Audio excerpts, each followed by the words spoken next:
So you've never played Quidditch then? No, I don't know what that is. There's the clip right there. Why aren't industry publications celebrating and supporting creatives and creativity rather than scaring everybody and thinking that we're all going to be out of a job soon? Because it's not true. The noise is louder than the reality right now. She handed over a long list of headline options, thinking quantity would impress. Instead, the client picked the weakest line and printed it on the Body Shop catalogue for 6 long months. 2 decades later, she slipped again. One soft, forgettable line she knew that she shouldn't include, and it ended up on billboards all across London. This is the story of how one of Britain's most respected brand and copy specialists learned the hard way that too many options can sink good quality creative. In this episode, she breaks down how it happens, why it happens, and how she stops it happening to the brands that she works with today. Today's guest is the brilliant Vicky Ross, trusted by Sky, Virgin and Expedia, and she's lifting the lid on the mistakes that shaped her craft, the truth about bland copy, the impact of AI on creativity, and the hidden pressures behind presenting works to stakeholders. So if you've ever watched a client choose the wrong idea and felt like a project is drifting into the dull middle, or wondered how top writers keep their edge, this conversation is going to really be useful and it will hit home, hopefully.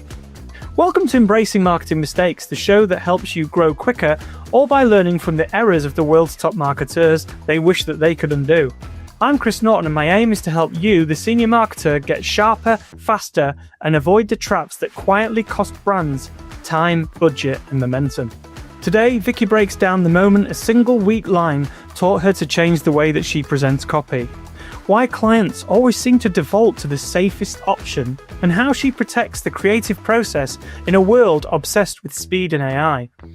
You'll hear how she builds brand voices for global companies, how she deals with imposter syndrome, and the mindset that lets her push back without damaging those all-important client relationships. You're also going to learn how to stop good ideas being watered down, how to guide clients to stronger creative decisions, and how to keep originality alive when the pressure is on. Let's get into the conversation and show you how to avoid the mistakes that still haunt even the best in the industry. So let's get into the conversation. This is my conversation with Vicky Ross. Enjoy. Welcome to the show, Vicky Ross. How are you doing? I'm good, thank you, Chris Norton. How are you? Both using our full names. Yeah, I'm great. Thanks for coming on the show. I've wanted to get you on for several years. I followed you on Twitter for a long time, but you gave up Twitter. And the reason why I liked you on Twitter is you used to point out a lot of the copywriting, what should we call them? Copywriting errors or things that look bland. And now you've moved that to LinkedIn, haven't you, where you're sharing all the sort of bland copywriting? Because the world of copywriting, I think, is I mean, you'll be sick of talking about AI because it's boring in the world of copywriting, and I'm with you. And I think everybody that listens to the show will be saying, yes, we've talked about AI and copyright. Copy generation, it's nowhere near as good as the best copywriters, of which I class you as. So do you want to explain a bit about what it's like to be a copywriter in 2025 and how it's sort of changed from the world of Twitter to LinkedIn, and how you approach sharing stuff online now? Gosh, okay. I'm not very good with multiple part questions. So let's see how much I can remember of what you asked and if I answer all of the points. So yes, I left Twitter because it just became a place that wasn't fun to hang around, and I did love hanging around on Twitter, but every time I opened it there was some bot trying to I don't know, attack me or have sex with me or something, and I just didn't want any of that. Yes, I have pointed out copy errors and bland branding, but that's not all I do. I'm very celebratory and supportive of copywriters and copywriting too.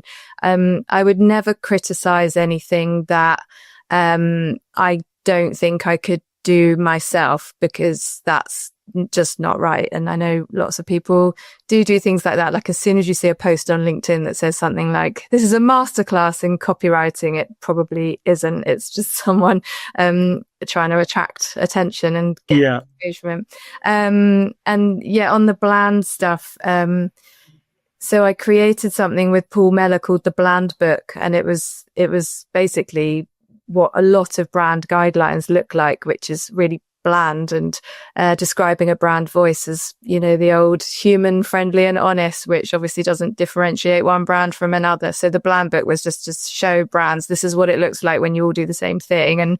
And I specialize in branding and creating a voice for brands. So I felt very much in a safe space to be able to criticize, knowing full well that I could help people if they said, well, come on then, like, you've criticized something, but what would you do about it then?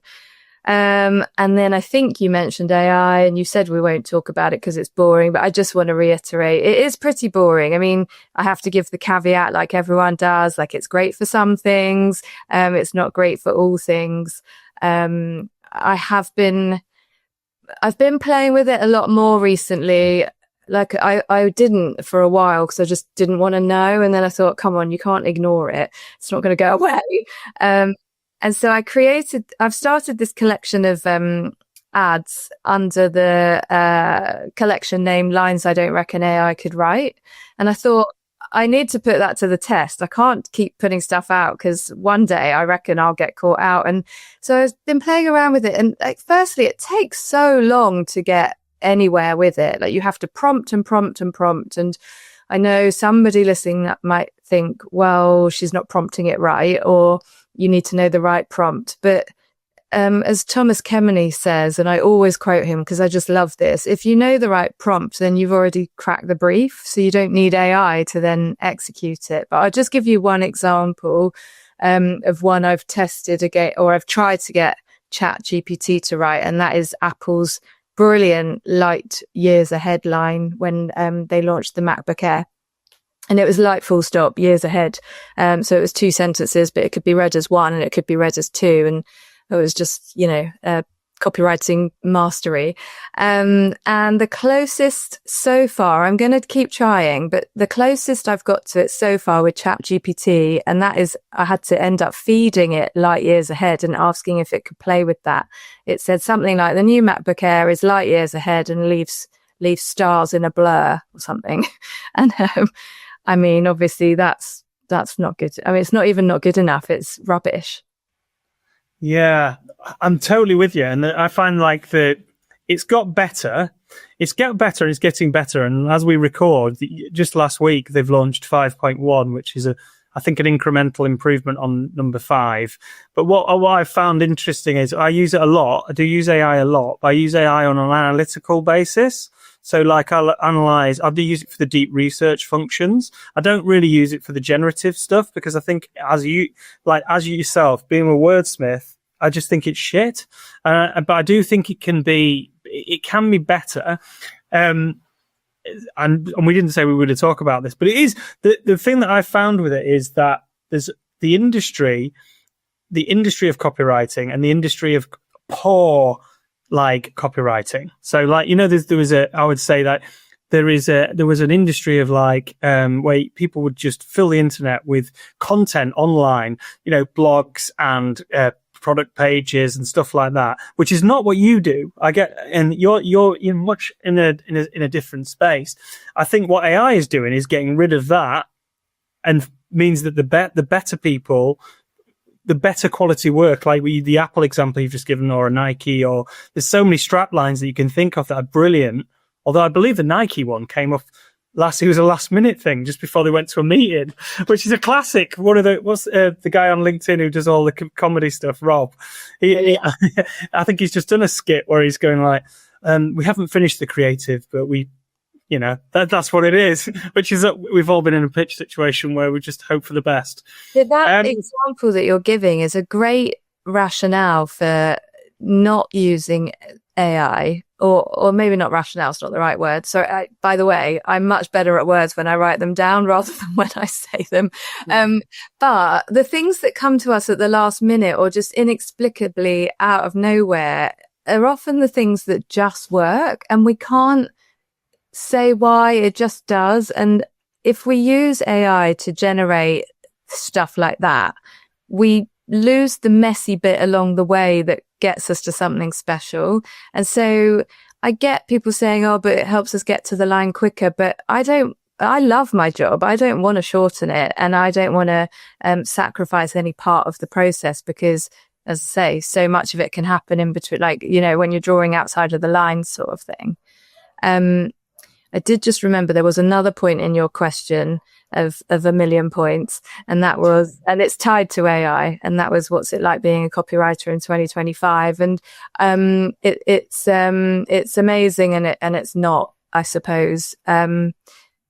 Like I just said, I love my job. I've always felt so lucky to work with the brands that I work with, but it's really not nice living in a time where, and this is with the restrictions of what we're talking about. There's obviously horrible things going on in the world. So just for the context of our conversation only, it's really not nice waking up almost every day to an industry publication headline screaming AI is going to take our jobs, and especially copywriters' jobs, because what is that doing to all of us? And why aren't industry publications celebrating and supporting creatives and creativity, rather than scaring everybody and thinking that we're all going to be out of a job soon? Because it's not true. The noise is louder than the reality right now. Yeah, we're in I've said this before, we're right on the hype of the hype cycle. Yes, AI is amazing. There's some amazing things it does. But for people like you who are brilliant at copy, there's a few people I really respect in terms of writing, and several people in PR, the sector that I work in, that I respect on writing. They're far better writers than me. But I do think that AI is, like, I would say, level. So let's say when it's really great, it's going to get a 6. Whereas when you're really great, you're going to get a 9.5, maybe you'll get a 10. Those 10s are the ones that are, like you said before, you just can't explain why it's a 10, but it is. They're just brilliant. I think Specsavers nail it all the time, don't they? Whoever they've got in their team, I mean, genius. Absolutely brilliant. But I don't think AI is replacing the brilliance of an excellent thought through piece of copy just yet. And it's because it's that untangible, I think, that you can't really put your finger on the reason why it's brilliant. Yeah. So why don't you take me back then? So I want to go through a little bit about your career to explain to the listeners what sort of stuff you do. So you have had some amazing jobs. But first and foremost, you started in PR, didn't you? Yeah. I was thinking, did I? Yes, I did, for 6 weeks or 4 weeks. Yes. So you want me to start there? I'm trying to remember. So, I went to college to do A-levels because I didn't know what else to do with myself, but I knew that I never wanted to go to university. So really I was just passing the time for 2 years. And I didn't care if I passed my exams, which I didn't. And then when I left college, I had to get a job, and I wasn't skilled in anything and didn't have any grades. So I got reception and admin roles. And in one of my receptionist jobs, I can't remember why, I just wasn't very good or interested in what I was doing, and I was sacked. And I called my best friend who worked at a PR agency, and I wanted to tell her, like, oh no, I've been sacked. And this was before mobiles, so I was calling her landline on her desk, and her boss picked up and said she was off sick. And I said, oh, don't worry, I was just calling her to say I've been sacked, I'll call her at home. And her boss said, do you need work? And I said, yeah. And she said, well, we're preparing for the Michael Jackson Blood on the Dance Floor album launch party, and I need someone to basically come in and lick stamps and stick envelopes down, which is exactly what I did for 4 weeks. So yes, I can't claim to have any PR experience. It was still admin, but in a PR agency. Yeah. How very dare you! Licking stamps and putting envelopes together was the role of the PR exec in the early late 1990s, early 2000s, which is when I started. at 3 o'clock my first job, I worked at a place in London near Heathrow Airport. Actually, we had a couple of offices in London, but this one was near Heathrow Airport. And at 3 o'clock every day, all the execs would have to go downstairs. There was like 150 people who worked in this big PR agency. And then all the execs, it was your role as the graduates to go downstairs into the mail room. Do you remember that? The mail room. Yeah. And stand there and fold press releases and stick them through the franking machine. They'd fly out the other end and land in the post bag. And we have to fill them up. And we all each had an individual job. That was an actual job. I mean, AI can have that one. Firstly, shout out to franking machines. How good were they? They're great fun. They're great fun, weren't they? And secondly, I apologize. I take it back, and I'm just going to go and update my LinkedIn profile as to my experience in a PR agency. Extensive experience. And so then after that, where did you go then? What did you do next? Because you've worked for some amazing brands in copy. Yeah. So that was only 4 or 6 weeks. As I say, I really can't remember. And then the lady who ran the PR agency, she said, my husband, runs a direct marketing agency and he needs, he also needs an admin assistant. So I went there. And it doesn't exist anymore, but they created reader offers in the national press. And one day, I knew that I wanted to write. I didn't know what copy was or a copywriter was. I just knew that I wanted to write the sexy adverts in the glossy magazines. And I didn't know the difference between editorial or feature articles or reader offers or ads. But as a direct marketing agency, they wrote reader offers in the national press. So I was confident. I knew that I could write. I don't know where, I just did well at English at school, but otherwise I've maybe coming across a bit cocky. So I asked if I could write a reader offer, and they could measure it because, it was mail order, and it did well. So I got to write more. And funnily enough, actually, one of my clients was Ministry of Sound, and your episode that just came out this week with, is it Christopher Mackay? He also worked with them. So funny that we're now talking today. So anyway, I ended up becoming a copywriter.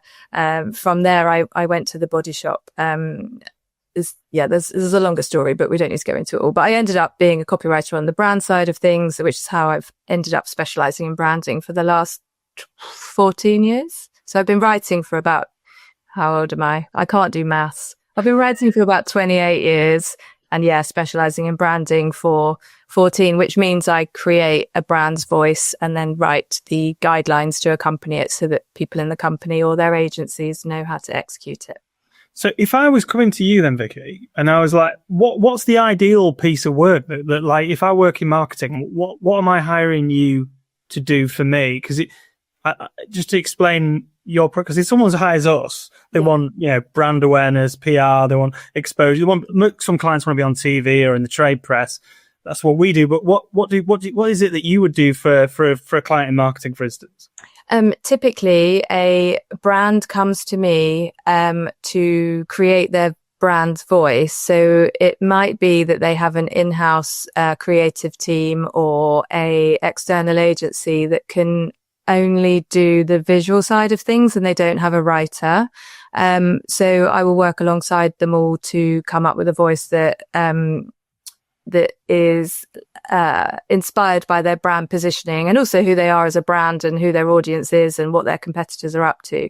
And typically I spend sort of 3 to 6 months with a client, just living and breathing what they're doing. Because I want to feel like I'm part of the team, because I can't execute on behalf of a brand that I haven't worked at unless I feel like I am, part of the furniture. Some of these people have worked at brands for decades and then they come to me and say, can you create a voice? And, I have to get up to speed really quickly. But then we'll typically spend 3 to 6 months together, which is really nice because it's really nice to be part of a team and understand where they're all coming from and where they're going.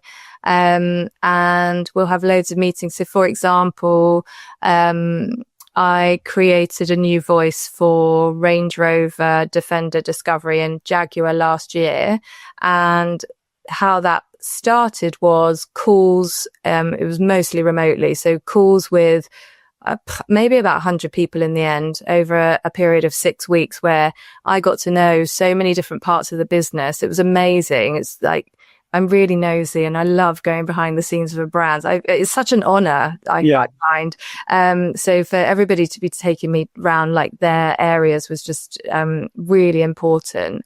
And it also means that the people I'm talking to feel like they're part of the process and that they fed into creating the voice, which is it really helps when you come to roll out a voice, because if people feel like they've been part of it, then they want to see it through and celebrate it.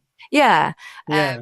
So yeah, I always, I've never been like a hierarchical person. I like to work alongside people and I like people to feel like they're seen and celebrated too. So, I always think of my work as a collaboration rather than I'm an independent consultant. I'll take the brief, I'll go away and do something and I'll come back and present it back at you and good luck. I'm on to the next one. Like I don't work like that. I maybe stick around for longer than people want me to. Yeah. I like the fact that you think you like you becoming considered, you take on board the different sort of bits of the business to try and absorb what the brand's all about. Because that can be tough sometimes. You get sent a brief and often people say the brief that you're given isn't the brief. It's the brief inside the brief or the brief, not in the brief, but in the questions outside of the brief. So it's just like, well, yeah. So I'll obviously get a brief and I'll read it and I'll be like, that's great. So I know what you want to do, but I need you to send me or tell me everything, even the things that you don't think are interesting or important. I'll find something in there that is. And so, yeah, doing the like 100 odd calls with people around Jaguar Land Rover, there was just something that somebody said in each call that fed into what I was doing. Also, I mean, I'm giving I was going to say an extreme example of such a big global brand, but I pretty much only work with big global brands, but they know what they're doing. I mean, they came to me when they had 4 years of strategy behind them. So all I needed to do was put a voice to the strategy that they already had. But then I did a similar job with them this year when they rebranded from Jaguar Land Rover to JLR. So then I did the corporate voice for them. And again, was on loads of calls with people around the business. And actually every single call, I can't emphasize enough, every single call, the person I spoke to said the same word.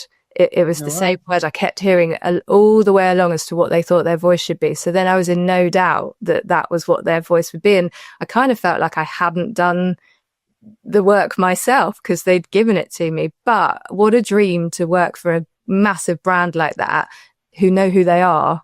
And are so confident about who they are. It meant that the result was, going to mean something to everybody. So do you, I mean, the focus to pull that out, is that not terrifying that you start with a brief and you don't know anything about it and then you've got to sort of let it, I mean, people have talked about where you let it fester and then suddenly it pops. Is that how it is with you? Like, what they call it, some people call it downloading, don't they? Creatives.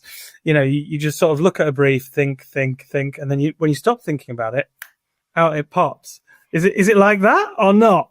Yes and no. Firstly, is it not terrifying? Yes, it's terrifying. I have been doing this a long time now, and I think it's because I love what I do. Every time a brand approaches me, and I'm really fortunate to be able to say that, I've never gone after work or pitched for anything. I've always been approached. And every time a brand comes to me and we have a call or a meeting, I come home or get off the call and I think, I can't believe they want me to do this. So I go through the excitement phase and then I go, oh, but now I have to do it. Yeah. And even though I've done this for so many years and for so many brands and I've always had incredible feedback and I've got all the work I've got through word of mouth because people are always happy, I still think, and I think every creative does this unless they're a psychopath, I just think, I don't know how to do it. Am I going to be able to do it this time? And so then obviously I have to get on with it. And to your second point, do I let it fester? I used to work like a machine. I've always worked hard, and I used to work as a freelancer 7 days a week, all hours. I just loved my job. I didn't know when the next project was going to come, so I said yes to everything. In more recent years, with these really big projects, like you can imagine writing a voice for 4 different vehicles, for example, is a big job. I've learned to trust the process more, and that has meant I've enjoyed the process more and my work is better for it as a result. And so what that is again, using the same examples. Sorry if this is repetitive and boring, but with Jaguar Land Rover, I did all the calls. And then I gave myself 2 weeks before I told them I'd come back to them within 2 weeks with a proposal.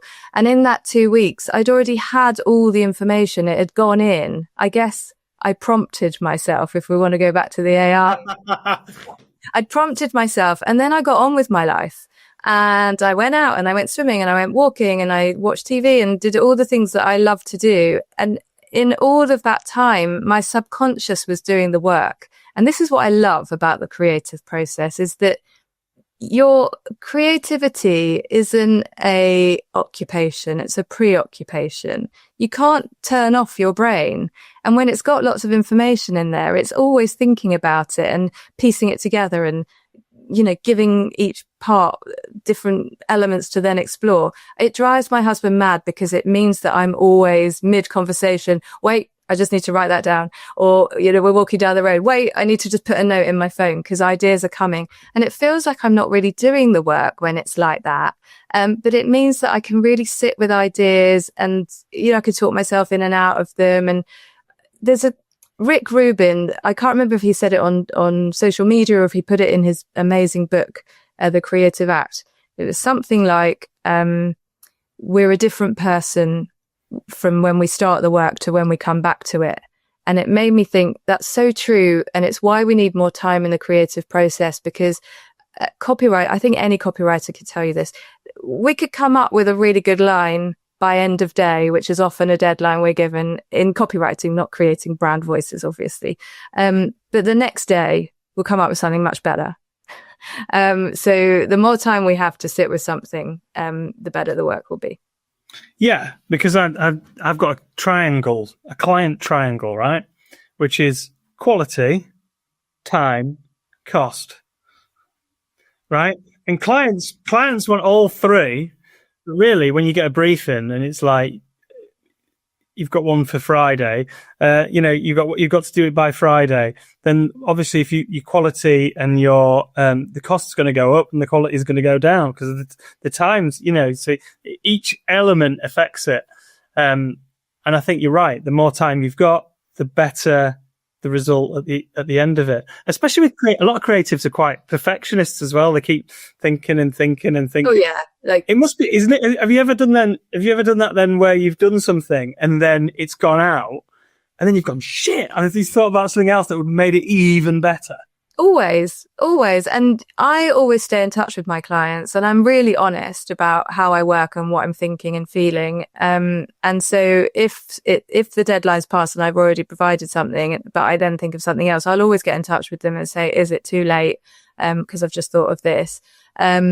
Or even if it's like months later, if I see something they've written and I'm just sort of checking in on how they're executing the voice, I'll get back in touch and say, oh, like that was working or that wasn't working, or I think you could have done it like this. But yeah, it's not the worst, but the worst is when you see your copy go live and the client's changed it. But the second worst is when you have a better idea after it's gone. But just on that time thing, it is different when I'm working with brands to create their voice, because often those projects don't have a deadline. It's something that can run on and can keep going until we've nailed it and got it right. Apart from, I don't know, when there is projects that are time dependent, like I'm working with Formula E at the moment and they wanted a new voice before the season started. So that was a time dependent one. But otherwise we can often be working together. Well, I said 3 to 6 months, because unless they're going to go out with a great big press release, which is where you would come in, to say we've rebranded and this is our new everything. It's something that can rumble on in the background while they're still working on their, above the line stuff. Yeah. You were almost nearly, but it didn't happen, the voice of Harry Potter, weren't you? You have done your research. Gosh. No, not quite. They already had not that good a research then.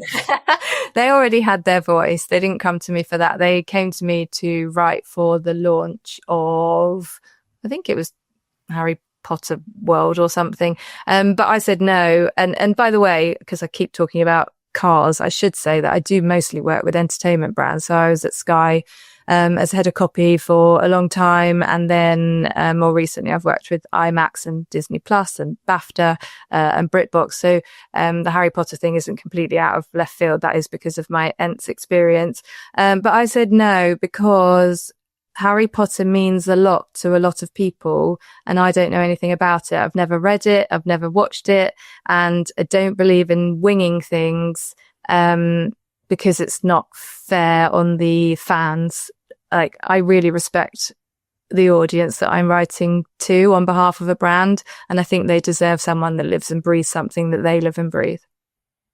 So you've never played Quidditch then? No, I don't know what that is. There's the clip right there. Well, I mean, that is why I asked you the question, because I thought it shows your integrity as a copywriter. And I think that will shine through to our marketing listeners who are like, that's what you want. You want someone who, because it's kind of what we're like when we get a briefing. I've had 3 today, and I'll refuse loads where I don't even pitch for a lot of stuff. I'll just say, look, I'm sorry, when it's not for us. Or I'll say, we don't think this is ideal for us. Because being honest up front, and I think people respect that. A bit of integrity at the beginning is good. And the fact that you turned it down for somebody who does know what Quidditch is probably a great quality that I liked. So I wanted you to share that story. Thank you. But I don't think anyone would win in a scenario where you try and muddle through. I don't think it's fair to anybody. And then the relationship would fall down. So yeah, it doesn't help anyone. I do turn down a lot of work when I don't think I can do it justice, because I believe, I'm really passionate about what I do, and that brands have this incredible, some brands have an amazing legacy that deserve being protected. And I think if there's somebody else that's going to be better at doing that, then I will always say so. And it's really funny how many brands, when I tell them that I won't work with them, or I suggest someone I think would be better, it's funny how surprised they are, because I guess I'm not really a freelancer, I'm a consultant, but freelancers have a reputation, I think, for just taking any work, because there's this impression that we're all like, poor and starving and desperate for work and money. And yeah, people are surprised when I turn work down. Yeah, but then I've read quotes from you before. I remember you talking about when you were freelance, and then you got the imposter syndrome. We had somebody on the podcast a few weeks ago actually talking about imposter syndrome. And going back to your point about anyone that doesn't is a psychopath, anybody that hasn't got imposter syndrome is a psychopath. And freelancing, when you first start freelancing, which is when I've read the quotes from you about, you were talking about when you were first a freelancer, the day that you became, it was absolutely terrifying. You laid in bed thinking, where is my next project going to come from? That happens to every single freelancer.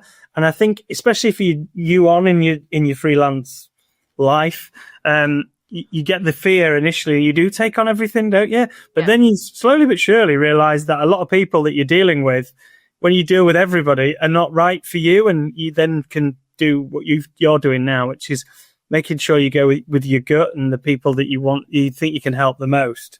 So do you still get the fear, or is it all gone now? The freelance fear, that's what we could call it. Oh, I wish I could say the fear's all gone now. Come on, you can't have imposter syndrome now, surely. I really do. I really do. Yeah. And I spoke to a copywriter. I had him come and speak at something I was doing. He's a legendary copywriter, and he's, 85 now. No, I can't do maths. I said that before, I think. He was in his early 80s at the time, and we were walking to the stage together. And as we were walking to the stage, I said, you don't get nervous public speaking, do you? And he went, darling, if I didn't get nervous, I may as well be dead. And I thought, wow, if he, with all his success and all his years, still gets nervous, I'm going to allow myself to be nervous. And I know it's a cliche and everyone says it, but being nervous means that you care.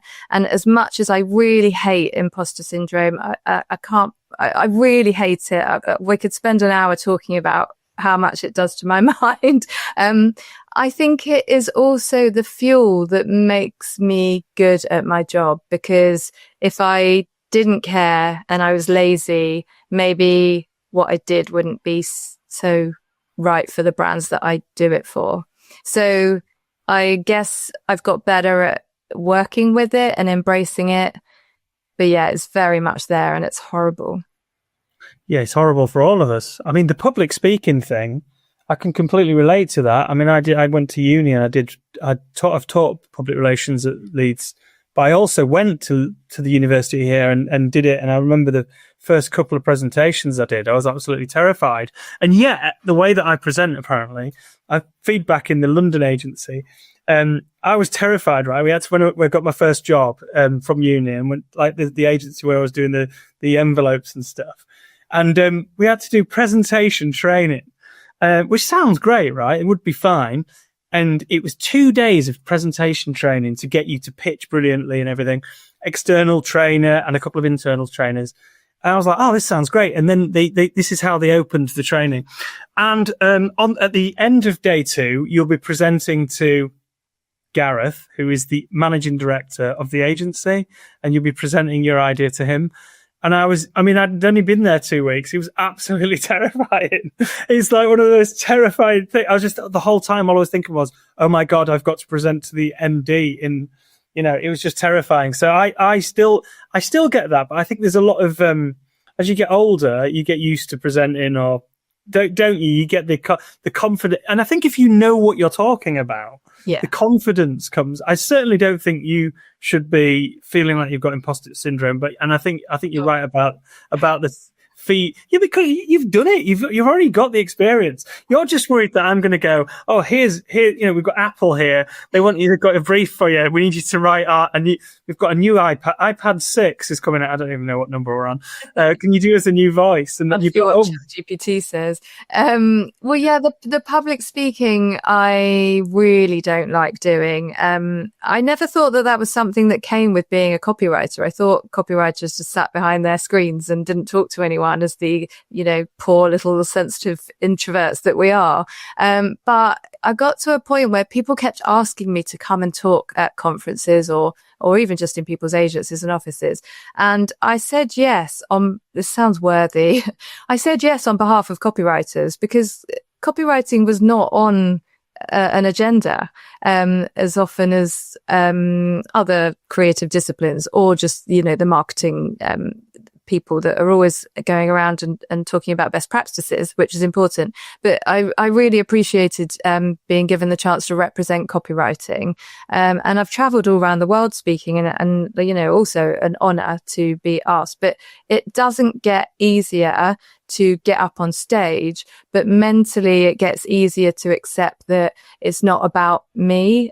People in the audience are kinder than we think. I don't think anyone is sitting in the audience going, can't wait for her to fuck up. They're just like, what's she going to say? And I don't think I could do that. Or if they are thinking they could do it better, then that's good, because they're listening with a critical ear, I suppose. But yeah, no one's like wishing that you would fail. I don't know how much Dave Trott likes me saying this, because he's a nicer guy than he would like people to believe. So he's an advertising legend, and I have a good relationship with him, which I'm very grateful for. We were both speaking at the same conference in Mumbai just before COVID, actually, and he knew I was nervous, so nervous. And I was on just after the break, and we walked into the conference room together, and he said to me, I don't know what you're coming in here for. I've heard the next speaker's shit. And it made me laugh. I love that. He made me laugh, which shook me out of my head. Yeah. He knew what he was doing, which is why he is one of the many reasons he is who he is. But I'll never forget that. That was a really incredible thing for him to do. Yeah, because when I'm speaking at events and stuff, I always think I want to give the audience something where they go, oh, that was really interesting and useful. Like, we've just done a thing on GEO and how AI is affecting search. And we had like 600 marketers on one webinar we did, and then we had another 300 on another, because it's of the moment. Everybody, how everybody is using Google and search now is totally changing. Google's been flipped on its head, and people are now not using Google for certain things, which is just so weird. I liked that because we had people, and the chat was great, loads of things, because it's something new and interesting and changing. And there's the areas that we've talked about in AI where it's not great. There's some bits that are really great where, it's going to recommend stuff to you that is better than when you just looked at the top 10 links. It's going to recommend it better for your exact prompt, to use your word before, So, yeah, I do think, but I also, my point before about public speaking, I've read so many things on public speaking because I had to prepare myself for it. And it says that it's just about a mindset in that. If you're nervous, and I know what you mean before a conference, because I am, if you've got to do a keynote or whatever, if you're nervous before that, think that actually you're excited because you know what you're going to talk about, and it's actually the same feeling as excitement, but also there's the sheer terror. So it's trying to turn that on its head. You've got to flip the emotion and go with the positive. I mean, I don't really drink anymore, but I used to have a glass of wine before going on stage to try and settle me. It didn't matter what time I was going on. I'm not an alcoholic at all, but it was a comfort. But yeah, it's a funny thing that we do to ourselves. I don't know why, I've always taken it upon myself to be a comedian on stage. Really? Well, yeah, like, I said before, I'm not hierarchical. I don't really like formalities in the workplace. And I don't mean in a disrespectful way. Of course, we have to have boundaries and respect for each other. But I also don't think that we need to make it as hard and serious and formal as some of us do. And so I tried to just have fun because I'm just talking about words. And yes, they will make money for your business. But if we can all enjoy ourselves while we're thinking about them, then maybe we'll remember stuff and do it better. Yeah. I mean, what you just said there about copyright, and I remember reading Eats, Shoots and Leaves, which is exactly the clever play on words just for the title. I remember that, I was worried that I'd get some grammatical error on one of my signs or whatever.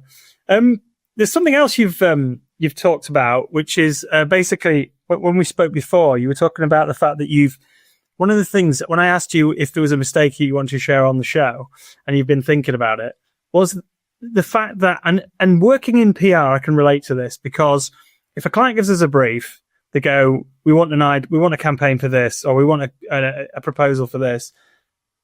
Normally what I do is come up with 3 ideas, but sometimes you have more than 3. So then you might have 5 ideas, and actually giving too many ideas just complicates the scenario. And I think you've explained that you've had that issue where you've given too many ideas, and usually the client goes for the bloody one that is the worst one of the lot. So do you want to explain a little bit about that? Yeah. So yeah, this is my mistake. I suppose we've been talking for a while. We haven't talked about the mistake yet, have we? Yeah.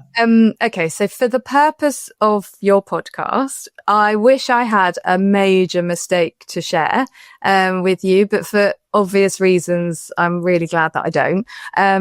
So yeah, my mistake is pretty small, but it's always stuck with me. So years ago at the Body Shop, I got the chance to write the headline on the cover of their mail order catalogue, and it was for the autumn winter issue. Excuse me. And we were leading with a new range of lipstick. And I worked in the in-house creative studio, and we operated like an agency. So our marketing colleagues were our clients.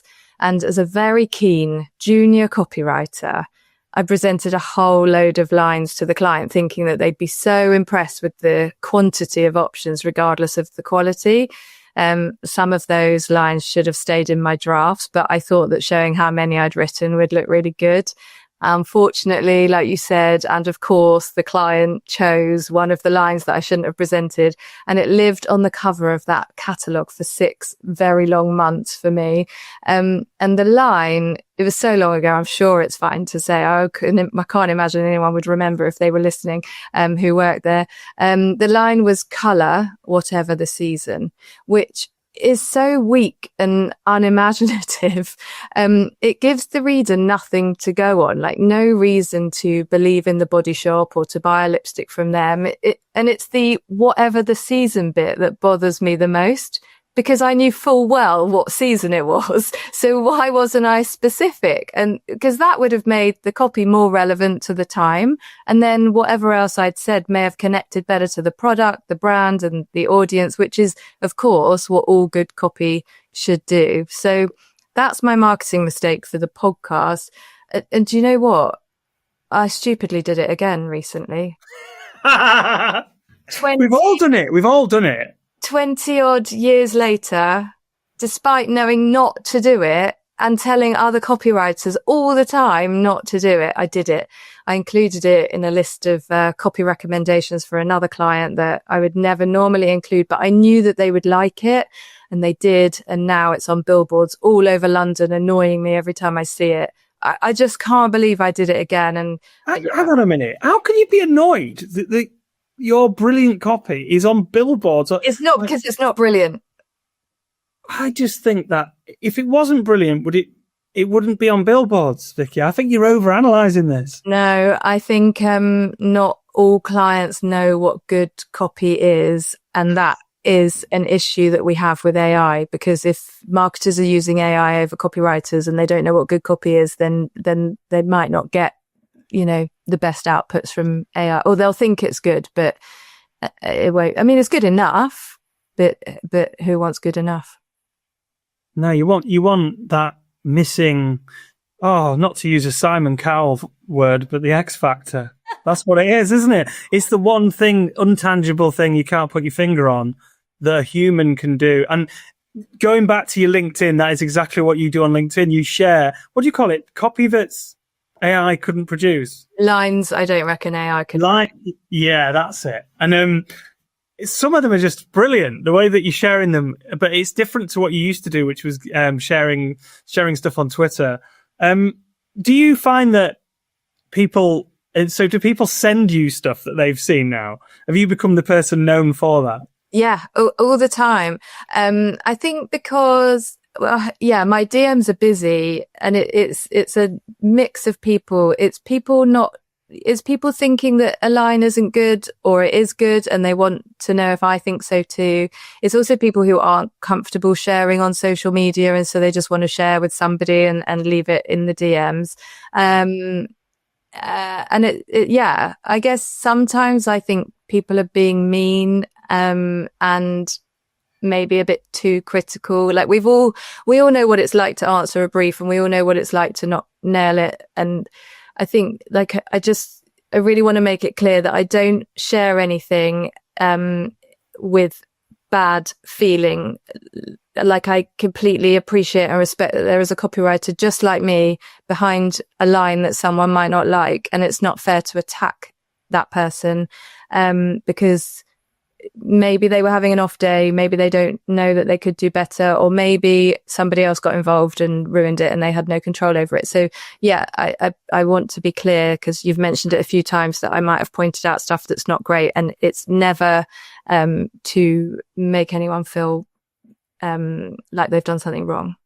Yeah, I mean, we've had Sarah Townsend on the show, and she shares stuff as well, because I follow both of you guys, and she'll share stuff that where it's there's grammatical errors in it or whatever. It doesn't make sense. And it's always funny. There's a lot of it's funny, which is why, you get engagement, or if it's fun. I think it's fine. Like what you just said there, there might be a copywriter behind it. I mean, the key there is might be now.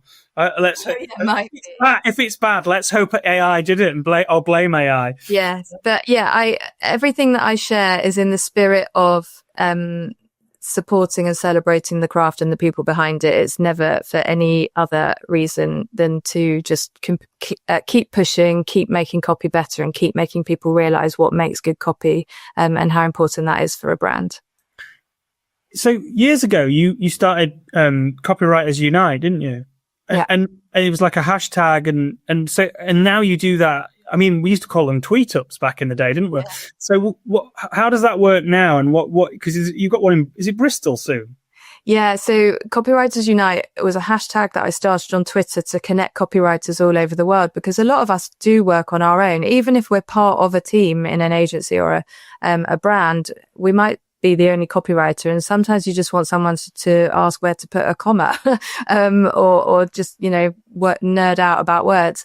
And it really took off on Twitter, and people started calling for it to be a real life, thing. And so, yeah, this was, I don't know, 2012 maybe. Obviously, because I'm in London, I started a meetup in London, and however many years later, we're now, it's all over the world. There was one in Nairobi last week. There's been one in India, New York. I don't need to name countries, but all over. And it's amazing to see. Yes, there is one in Bristol coming up. There's one in Amsterdam, one in New York. Because it's just a meetup. It's just drinks in a pub. There's no tickets, no agenda, no speakers. It is just copywriters connecting.